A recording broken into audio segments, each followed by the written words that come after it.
जय हिंद फ्रेंड्स। आज हम आपको इतिहास के बारे में बताएंगे। क्लास 6 की एनसीईआरटी इतिहास चालू किए हैं, जिसमें से 3 चैप्टर हम पढ़ा चुके हैं। अब ये चौथा चैप्टर आज हम पढ़ाएंगे आपको, इसके बारे में आप समझिए। एनसीईआरटी क्लास 6 की अध्याय 4 को पढ़ाने जा रहे हैं, आरंभिक नगर। अब ये आरंभिक नगर का मतलब यह हो जाता है, पहले तो हम आरंभिक नगर का मतलब समझते हैं। आरंभिक नगर का मतलब यह होता है शुरुआती नगर। हमारे शुरुआती नगर कैसे मिले, कहाँ मिले, इसके बारे में हम जानकारियाँ इसमें किताब में पा सकते हैं। ये इसमें इस चैप्टर में इतनी कहानियाँ दी गई है कि बहुत बड़ी बड़ी कहानियाँ से बताया समझाया गया है, क्योंकि जानकारी के लिए। तो ये पूरी कहानी हम यहाँ लिख नहीं सकते, इसीलिए हम पॉइंट टू पॉइंट लिखे हुए हैं, हम आपको बताएंगे इसके बारे में। चलो शुरू करते हैं। हड़प्पा की कहानी, ये हुआ हड़प्पा की कहानी। अब हड़प्पा की कहानी हम शुरू करते हैं।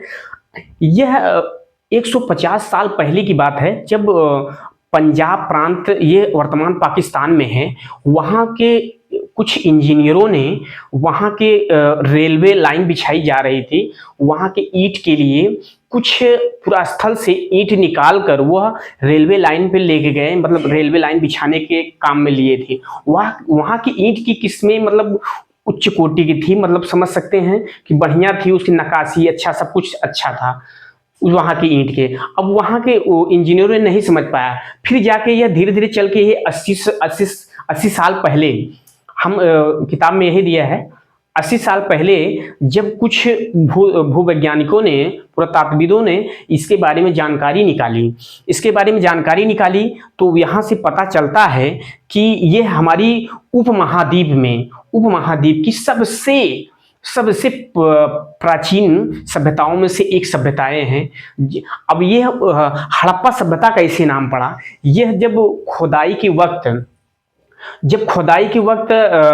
मतलब कि कुछ पहले नगर मिले, वह पहला नगर वो हड़प्पा था, तो इसीलिए हड़प्पा सभ्यता नाम दे दी गई है।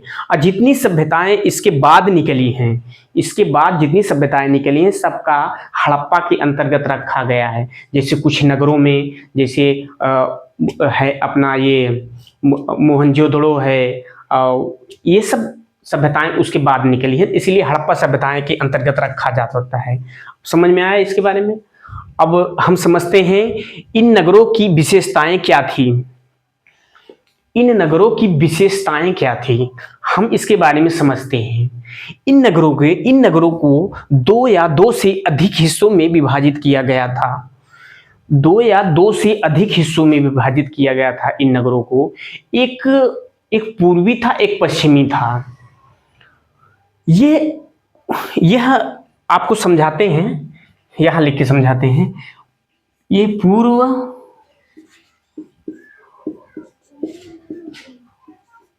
पश्चिम, पूरा पश्चिम। यह पूर्वी भाग जो था वह निचला भाग था। पूर्वी भाग जो था निचला था, जो पश्चिमी भाग था ऊपर रहता था। मतलब कि वह कुछ जो पश्चिमी भाग वाले रहते थे, वहाँ के कुछ राजा या पुरोहित या उच्च कोटि के लोग या बड़े लोग वहाँ पश्चिम वाले क्षेत्र में रहते थे। ये पश्चिम वाले क्षेत्र में उच्च कोटि के लोग, राजा,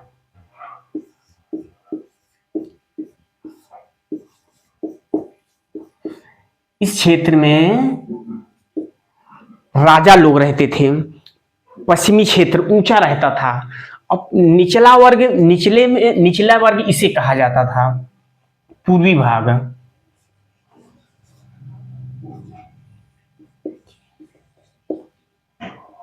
निचला वर्ग, ये निचला वर्ग हो गया। ये पूर्वी और पश्चिमी।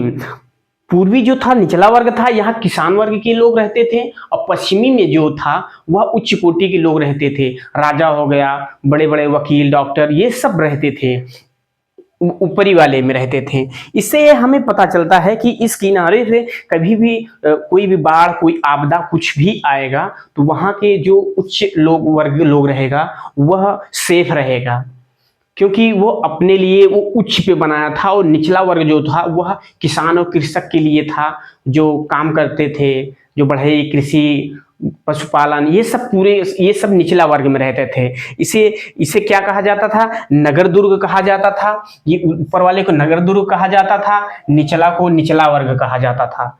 ये इतना समझ में आया। अब मोहनजोदड़ो से, अब यहीं से मोहनजोदड़ो से एक स्नानागार मिला है। मोहनजोदड़ो से एक स्नानागार मिला है जो बहुत बड़ा स्नानागार था। यह उसकी मतलब कि वह नहाने के लिए उपयोग किया जाता था। पहले तालाब जैसे स्नानागार था, मतलब वहाँ से हमारे कुओं से पानी निकाल कर उसमें डाला जाता था। उसके बाद वहाँ से उतरने के लिए भी सीमेंट बनाई गई थी, मतलब सॉरी, उतरने के लिए रास्ता बनाया गया था, सीढ़ी नुमा बनाया गया था। उसके बाद वह इतने अच्छे या उच्च कारीगर थे कि वह प्लास्टर, पानी को रोकने के लिए प्लास्टर किया जाता था, जो चारकोल के परत से चढ़ाया जाता था। चारकोल परत से चढ़ाया जाता था, लेप लगाया जाता था। मतलब चारकोल मतलब कोई पदार्थ रहता था, उसको लेप लगाते, उससे सीड़न या लीकेज नहीं होता था। वह कहा जा सकता है कि कुछ वर्ग थे वह अपने नए नए अनुष्ठानों पर, मतलब कि कोई कोई धर्म में मतलब कोई कोई पर्व में नहाया जाता था या स्नान के लिए, और जब ये पानी खराब हो जाता था तो इसको निकाल कर फिर दूसरा पानी डाल दिया जाता था, जो कुएं से निकाला जाता था। इतना समझ में आया आपको? ये वाला समझ में हो गया। अब तीसरा ये आ जाता है भवन, नाले और सड़कें कैसे बनाया जाता था। अब इसके बारे में हम समझते हैं। भवन, नाले और सड़क कैसे बनाया जाता था। नगरों की आंगन के चारों ओर कमरे बनाए जाते थे। नगर के कमरे के चारों ओर, आंगन के बीच में चारों ओर कमरे बनाए जाते थे। इससे हमें यह पता चलता है कि ये कहा जाता है कि बीच में या घर के अंदर कुएं का अभी अवशेष पाया गया, कि ये आंगन में कुआं रहता था और यहाँ इतनी अच्छी क्वालिटी की, मतलब सुव्यवस्था के अनुसार यह रखा जाता, व्यवस्था के अनुसार वहाँ नियम से वो बनाया जाता था। सड़क बनाई जाती थी, नाली बनाई जाती थी, और इसकी जैसे क्या बोलते हैं, एक छोटी नाली एक बड़ी नाली में जाकर वहाँ गिरती थी, और वहाँ एक मेन होल बनाया जाता था, बड़ा सा होल बनाया जाता था। अभी जब नया होल, बड़ा होल बनाया जाता तो वहाँ से पूरा कचरा निकाल लिया जाता था। पानी की व्यवस्था ठीक थी, मतलब उच्च कोटि की थी ये सभ्यताएं। और ये सभ्यताएं, इतने लोग जागरूक थे कि इतना कैसे कर सकते हैं। आज भी कुछ जगह ऐसा डेवलप नहीं हो पाया, मगर इतना बढ़िया डेवलप, बात बताइए, 4700 वर्ष पूर्व माना जाता है, 4700 वर्ष पूर्व माना जाता है कि 4700 वर्ष पूर्व ऐसा करते थे, लोग रहते थे। अब ये हम नगरी जीवन के बारे में समझते हैं। नगरी जीवन के बारे में, अब हम नगरी जीवन के बारे में क्या समझते हैं। नगरी जीवन में जैसे कुछ लोग इमारतें बनाने के लिए राजा द्वारा नियुक्त किया जाता था, सही है। कुछ लोगों को इमारत बनाने या देखभाल करने के लिए शासक द्वारा नियुक्त किया जाता था। जैसे कि अभी जैसे कानून व्यवस्था है, मान लीजिए कोई भी सड़क बनाने के लिए या इंजीनियरों या और सरकारी लोगों को नियुक्त किया जाता है, कैसे क्या होगा। उस समय भी जो चीज़ बनाने के लिए या सड़क बनाने के लिए, घर बनाने के लिए नियम के अनुसार बने, सब कुछ ये सुव्यवस्थित तरीके से बनाया जाए, इसलिए वहाँ सरकार नियुक्त भी करती थी लोगों को देखने के लिए। नगरों के लोगों को राजा के लिए बहुमूल्य सोना, चांदी, कीमती पत्थर लाया करते थे। अब राजा के लिए जो कम वर्ग, छोटे वर्ग थे, जो किसान थे, राजा या उनके सैनिक थे, वो राजा के लिए उपहार में या तो फिर उनके लिए सोना, चांदी आदि बहुमूल्य वस्तुएं भी भेंट करते थे, देते थे। इसके बारे में दिया गया है। और ये लिपि भी होती थी, जो उस समय लिपि भी थी, जो लिखने के लेख का काम, वह मोहरों पे लिखी जाती थी। ये जो दिया है, ये मोहरों पे भी लिखी जाती थी, मोहरों पे लिखी जाती थी। उसके बाद यह धीरे धीरे लिखने की प्रचलन में वहाँ का लेख भी, मतलब मोहर पे और अदर चीज़ों पे लिखा गया था धीरे धीरे करके। अब ये हम आते हैं नगर और नगर शिल्प। अब इसके बारे में समझते हैं।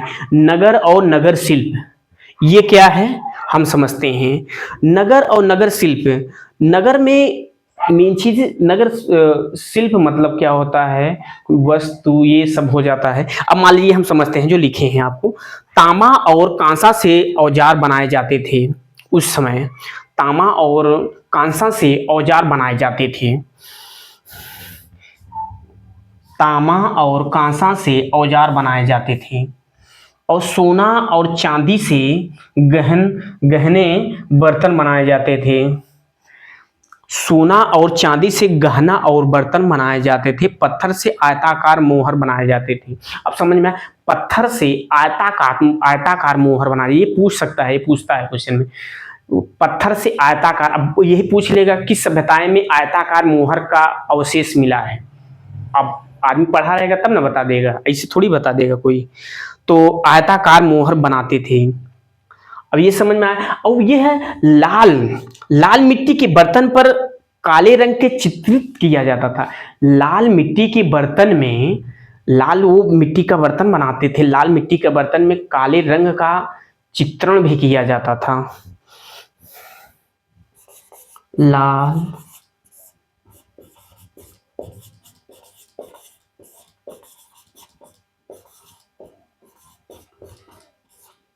बर्तन में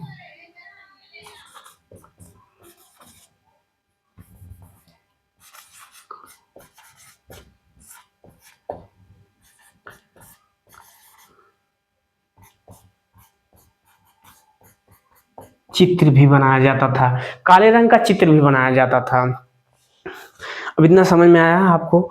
ये देख लीजिए, नगर और नगर शिल्प में ये है, तांबा और कांसा से औजार बनाए जाते थे, सोना और चांदी से गहना और बर्तन बनाए जाते थे, पत्थर से आयताकार मोहर बनाए जाते थे, जो लाल मिट्टी से काले रंग का चित्रित किया जाता था, काले रंग के चित्र बनाया जाता था लाल मिट्टी के बर्तन में। ये पूछता है। अब ये चल कपास की खेती। अब कपास की खेती के बारे में हम समझते हैं। संभवतः ये 7,000 साल पहले मेहरगढ़ से खेती का साक्ष्य मिला है। 7,000 साल पहले मेहरगढ़, ये वर्तमान पाकिस्तान के क्षेत्र में है ये, जहाँ से सर्वप्रथम गेहूं और जौ का अवशेष मतलब पाया गया था। ये इसके बारे में हम अगले पिछले अध्याय पढ़ा चुके हैं, हम आपको बता चुके हैं। मोहनजोदड़ो, मोहनजोदड़ो से, अब इस मोहनजोदड़ो से क्या क्या प्राप्त हुई इसके बारे में समझते हैं। वह किसी क्षेत्र में रहते ही थे। अब मोहनजोदड़ो से साक्ष्य ये मिला है, कपड़े का अवशेष भी मिला है, मोहनजोदड़ो कपड़े का अवशेष मिला है, चांदी के एक फूलदान बर्तन, कपड़े के अवशेष मिला है, चांदी की एक फूलदान ढक्कन मिला है, जो तांबा की वस्तुएं मिली हैं, तांबा की भी वस्तुएं मिली हैं। फेंस से तकनियां बनाई जाती थी। फेंस क्या है इसके बारे में समझते हैं। फेंस, फेंस जो होता है एक प्रकार से कृत्रिम मतलब अपने से तैयार किया गया एक पत्थर होता है, जिसे स्वयं तैयार किया जाता था उसमें मिलाकर बनाकर। अब इसके बारे में हम बता रहे हैं इसके आगे फट से, इसके बारे में क्या है, कैसे बनाया जाता था ये। अब मोहनजोदड़ो से प्राप्त कपड़े का अवशेष भी मिला है, चांदी के एक फूलदान ढक्कन भी मिला है, तांबा की वस्तुएं मिली हैं, फेंस से तकनियां बनाई जाती। तकनियां मतलब समझते हैं, कपड़ा को बिनने वाली मशीन होती है, वो तकनियां चलती है जो प्राचीन काल में बनाया जाता था। वो एक प्रकार से ये फेंस नाम से छोटे छोटे वस्तु को बनाया जाता था, फेंस पत्थर से बनाया जाता था। अब फेंस का निर्माण, अब आ जाते हैं यही टॉपिक, फेंस का निर्माण। फेंस का निर्माण कैसे होता था? बालू स्फटिक पत्थर से चूर्ण बनाया जाता था, बनाकर उसे उसे लेप बनाया जाता था। फेंस का निर्माण जो है बालू स्फटिक पत्थर से चूर्ण बनाकर उसे बनाया जाता था, जो यह नीले रंग का होता था, या कह सकते हैं नीले रंग या समुद्री हरे रंग के होते थे। नीले रंग या समुद्री हरे रंग के होते थे। इसके बारे में बताते हैं।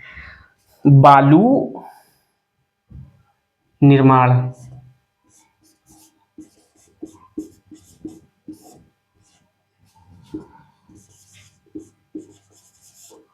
बालू और क्या था, इस क्या था, स्पार्टिक स्पार्टिक स्पार्टिक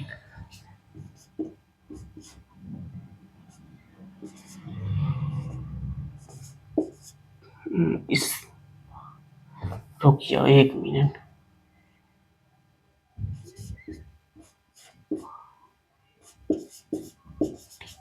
स्पार्टिक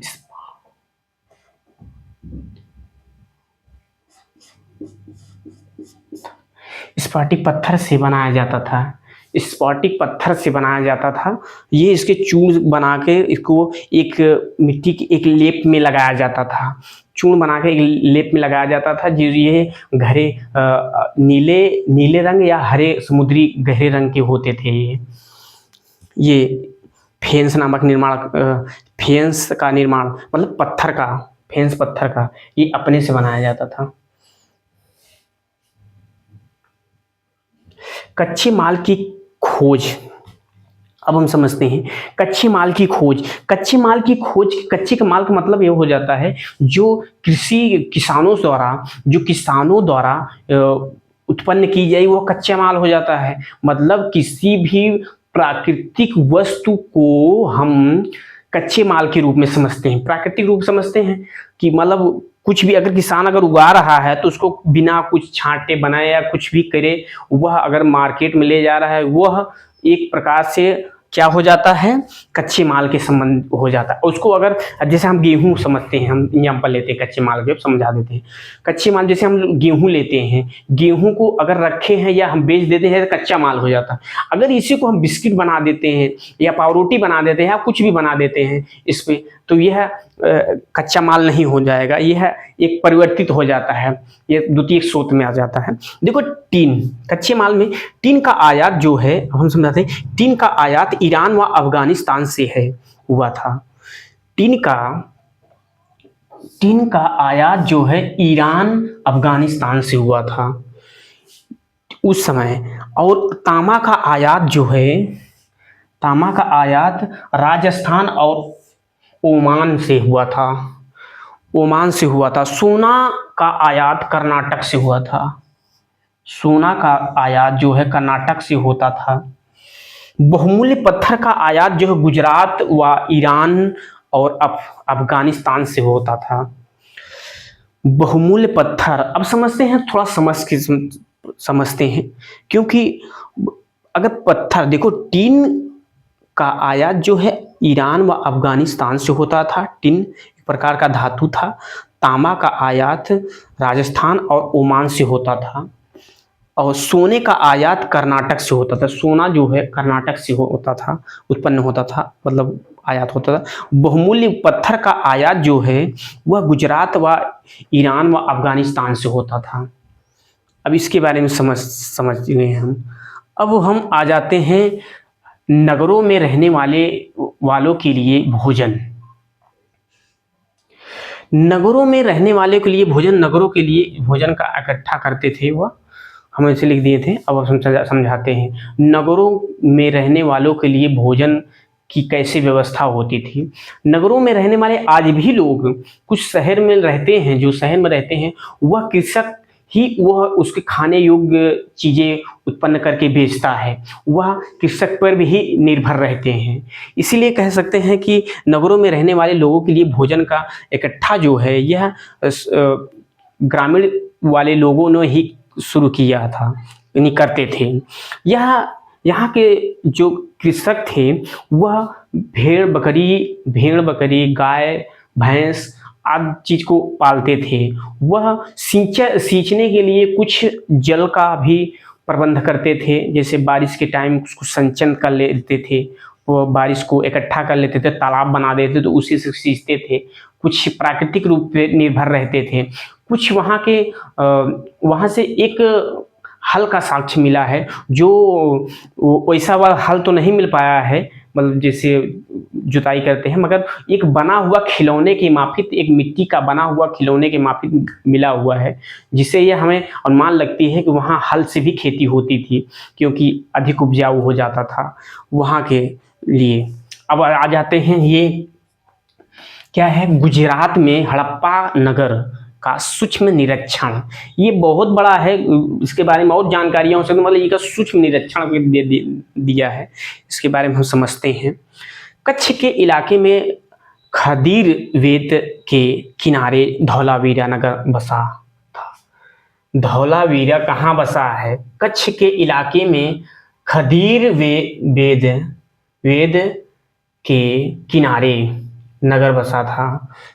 कच्छ के इलाके में खदीर वेद के किनारे एक धौलावीरा नगर बसा था। धौलावीरा साफ पानी उपजाऊ मिट्टी के लिए प्रसिद्ध था। प्रसिद्ध मतलब कि वहाँ धौलावीरा जहाँ था वह साफ पानी और उपजाऊ मिट्टी वहाँ पर्याप्त मिल जाती थी धौलावीरा में। और धौलावीरा में अब क्या क्या मिले थे? धौलावीरा को 3 भागों में बांटा गया था। उसे 3 भागों में बांटा गया था।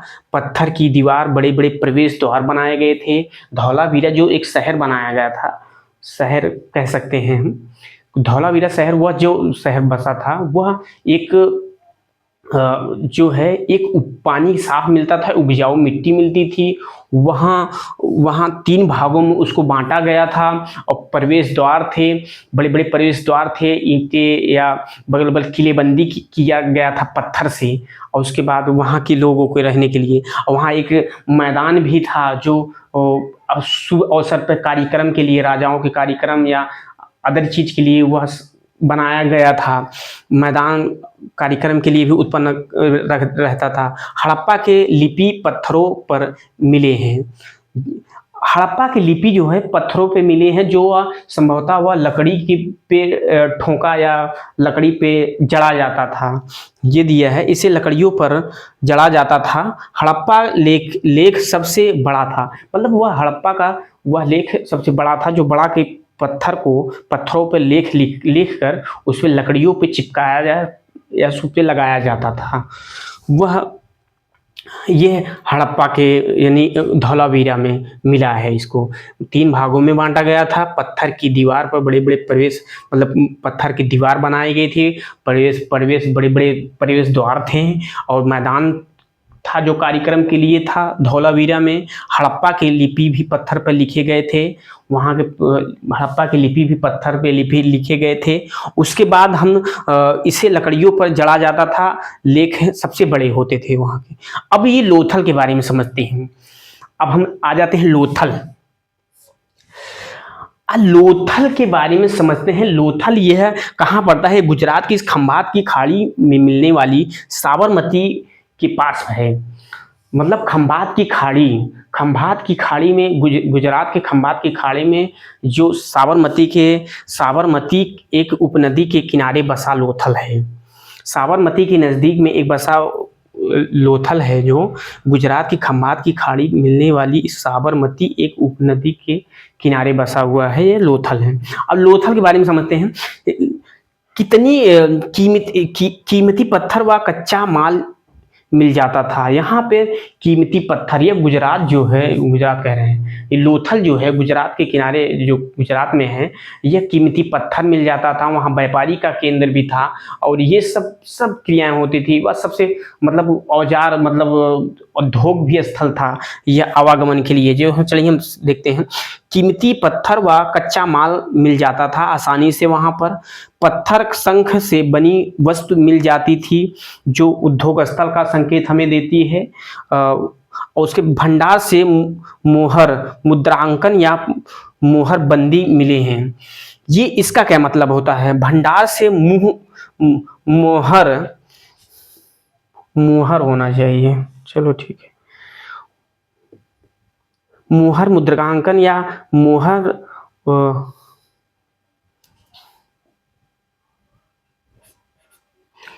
मुद्रांकन या मोहर बंदी मिले हैं। पत्थर मिले हैं। मोहर बंदी का मतलब होता है, हम आगे इधर हम समझा रहे हैं, व्यापार के रूप में भी जाना जाता था, व्यापार के लिए भी जाना जाता था। हम समझा रहे हैं। मोहर के छाप को मोहर बंदी कहते थे। मोहर के छाप को मोहर बंदी। अब मोहर का मतलब समझते हैं। मोहर को उस जमाने में एक प्रकार से आवागमन के लिए या ट्रांसपोर्ट के सिस्टम था। एक जगह से दूसरी जगह माल पहुंचाने के लिए होता था। वो उसको मोहर बंद के मतलब सामान अगर पैक करके उसको रख दिया जाता था, उसके बाद उसको लीपता था, लेप लगाया जाता, लेप लगाकर उसमें मोहर बना के उस पर लगाया जाता था। उससे क्या था, मिट्टी का रहता था, छाप होती थी, मोहर छाप होती थी जो लग जाती थी। अगर वह छाप अगर टूटी है तो समझ लेंगे कि यह सामान के साथ छेड़छाड़ हुई है। इसका मतलब यही होता है, मोहर मतलब वो छाप होती है, वह जो मिट्टी के बनाया गया था। इतना समय लोथल में कीमती पत्थर व कच्चा माल आसानी से मिल जाता था। पत्थर शंख से बनी वस्तुएं मिल जाती थी आसानी से। भंडार से मोहर मुद्रांकन या मोहर बंदी मिले हैं। व्यापार के रूप में भी जाना जाता है इसको। और मोहर के छाप को मोहर बंदी कहते हैं, मोहर के छाप को मोहर बंदी कहते हैं। और कुछ तो इसके बारे में बता दिए हैं आपको। और जैसे इसका अब हम समझते हैं इसका पतन कैसे हुआ। इसका पतन जो है यह 3900 साल पहले कहा जा सकता है। यह इसकी पतन होने की ये सभ्यता, हड़प्पा सभ्यता के बारे में मालूम पड़ता है, क्योंकि कुछ कुछ वैज्ञानिकों ने इसके बारे में बहुत बड़े मतभेद है।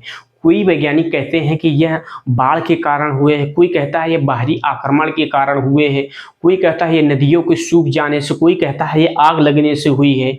तो ये सभ्यताएं कैसे कैसे खत्म हुई, कैसे ये विनाश हुआ इसका, यह अब तक कोई 100% सबूत या साक्ष्य नहीं मिल पाया है कि कैसे क्या हुआ। उसके बाद यह 3900 साल पहले यह सभ्यता खत्म हुई। उसके बाद फिर धीरे धीरे 1400 साल पहले फिर नई सभ्यता का जन्म हुआ, जो आगे हम पढ़ेंगे।